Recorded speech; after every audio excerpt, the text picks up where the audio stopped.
ప్రయాణికులకు మెరుగైన సేవలు అందించేందుకు తెలంగాణ ప్రభుత్వం ఆర్టీసీకి నూతనంగా 1016 బస్సులు కొనుగోలు చేసిందని బీఆర్ఎస్ ఎమ్మెల్యే నన్నపనేని నరేందర్ అన్నారు.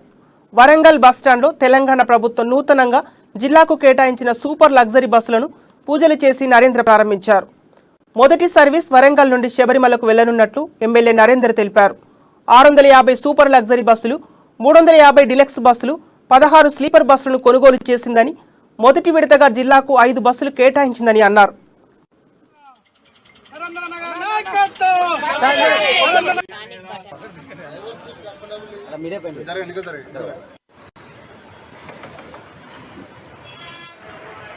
ఆనాటి ఆంధ్ర పాలకులకు సంబంధించి ఈ రోజు గట్టిగా వరంగల్ తూర్పు నియోజకవర్గంలో ఈ నియోజకవర్గాన్ని జిల్లా చేసుకున్నాం. అదేవిధంగా అతి త్వరలో కలెక్టర్ ఆఫీస్ కూడా రాబోతుంది. అదేవిధంగా ఈ నియోజకవర్గంలో ఎవరు ఊహించినటువంటి రాష్ట్ర ముఖ్యమంత్రి వర్యులు పెద్దలు కేసీఆర్ గారు, అదేవిధంగా కేటీఆర్ గారు సంయుక్తంగా ఇక్కడ పెద్ద ఎత్తున కూడా 75 కోట్లతోటి RTC bus stand multi level complex ని ఇక్కడ కట్టడం జరుగుతుంది.